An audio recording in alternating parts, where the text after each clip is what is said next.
Louvado seja nosso Senhor Jesus Cristo, para sempre seja louvado. Querido irmão e irmã, hoje é domingo, dia 29, domingo de Ramos, e é importante nós escutarmos o Evangelho do dia. O Senhor esteja convosco e Ele está no meio de nós.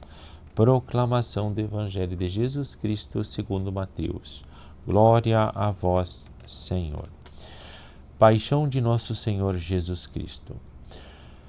Naquele tempo, Jesus foi posto diante de Pôncio Pilatos e este o interrogou: Tu és o rei dos judeus? Jesus declarou: É como dizes. E nada respondeu, quando foi acusado pelos sumos sacerdotes e anciãos. Então Pilatos perguntou: Não estás ouvindo de quanta coisa eles te acusam? Mas Jesus não respondeu uma só palavra e o governador ficou muito impressionado. Na festa da Páscoa, o governador costumava soltar o prisioneiro que a multidão quisesse. Naquela ocasião, tinham um prisioneiro famoso chamado Barrabás. Então Pilatos perguntou à multidão reunida: Quem vós quereis que eu solte? Barrabás ou Jesus, a quem chamam de Cristo?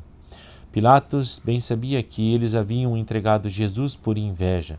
Enquanto Pilatos estava sentado no tribunal, sua mulher mandou dizer a ele: Não te envolvas com esse justo, porque esta noite em sonho sofri muito por causa dele.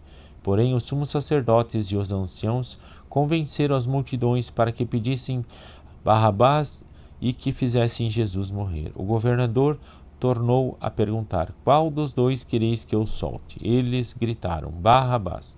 Pilatos perguntou: Que farei com Jesus, que chamam de Cristo? Todos gritaram: Seja crucificado. Pilatos falou: Mas que mal ele fez? Eles, porém, gritaram com mais força: Seja crucificado. Pilatos viu que nada conseguia e que poderia haver uma revolta. Então mandou trazer água, lavou as mãos diante da multidão e disse: Eu não sou responsável pelo sangue deste homem. Este é um problema vosso. O povo todo respondeu: Que o sangue dele caia sobre nós e sobre os nossos filhos. Então Pilatos soltou Barrabás, mandou flagelar Jesus e entregou-o para ser crucificado. Em seguida, os soldados de Pilatos levaram Jesus ao palácio do governador e reuniram toda a tropa em volta dele. Tiraram sua roupa e o vestiram com um manto vermelho. Depois teceram uma coroa de espinhos, puseram a coroa em sua cabeça e uma vara em sua mão direita. Então se ajoelharam diante de Jesus e zombaram, dizendo: Salve, Rei dos Judeus! Cuspiram nele e, pegando uma vara, bateram na sua cabeça. Depois de zombar dele, tiraram-lhe o manto vermelho e de novo o vestiram com suas próprias roupas. Daí o levaram para crucificar. Quando saíam, encontraram um homem chamado Simão, da cidade de Cirene, e o obrigaram a carregar a cruz de Jesus. E chegaram a um lugar chamado Gólgota, que quer dizer lugar da caveira. Ali deram vinho misturado com mel para Jesus beber. Ele provou, mas não quis beber.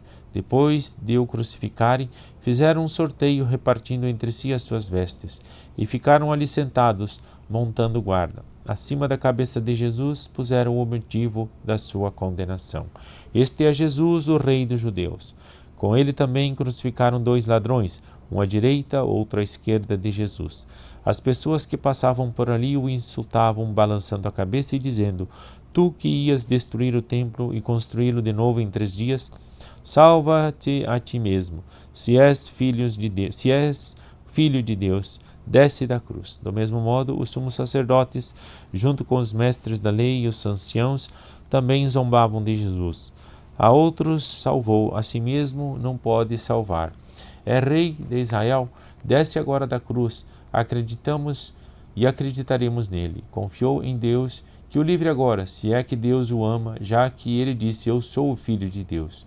Do mesmo modo, também os 2 ladrões que foram crucificados com Jesus o insultavam. Desde o meio-dia até as 3 horas da tarde, houve escuridão sobre a terra. Pelas 3 horas da tarde, Jesus deu um forte grito: Eli, Eli, lama sabachthani, o que quer dizer: meu Deus, por que me abandonastes? Alguns dos que ali estavam ouviram-no e disseram: Ele está chamando Elias.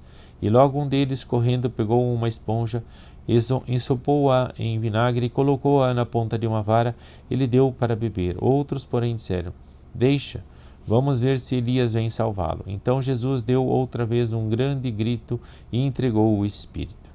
E eis que a cortina do santuário rasgou-se de alto a baixo em duas partes. A terra tremeu e as pedras se partiram. Os túmulos se abriram e muitos corpos dos santos falecidos ressuscitaram. Saindo dos túmulos, depois da ressurreição de Jesus, apareceram na cidade santa e foram vistos por muitas pessoas. O oficial e os soldados que estavam com ele, guardando Jesus, ao notarem o terremoto e tudo o que havia acontecido, ficaram com muito medo e disseram: ele era mesmo Filho de Deus. Palavra da salvação. Glória a vós, Senhor. Muito bem, meu irmão e irmã, aqui é contada toda a história da paixão e a morte de nosso Senhor Jesus Cristo. O mais impressionante é ver que Jesus não reage às acusações, às bofetadas, a tudo aquilo que as pessoas, diziam para ofendê-lo, para tirarem ele do sério. Ele faz isso conscientemente, que era a vontade de Deus, que ele viesse ao mundo para salvar o mundo. E para salvar o mundo era necessário que ele entrasse na morte, que ele fosse ridicularizado, humilhado, que ele não fosse aceito e nem reconhecido e julgado, até mesmo para passar pelo sofrimento dos sofrimentos e entrar na morte para salvar o ser humano. Jesus mostra o quanto Deus nos ama, o quanto Ele suportou, derramando até mesmo todo o sangue, toda a água, toda a vida, pela salvação de cada pessoa, de cada ser humano.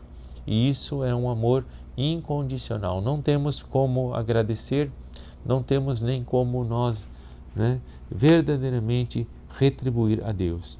A única coisa que nós poderemos fazer é aceitar que nós necessitamos, que nós também fomos responsáveis pela morte de Jesus Cristo, que Ele também morreu por mim e por você, amando-nos ao ponto de dar a própria vida.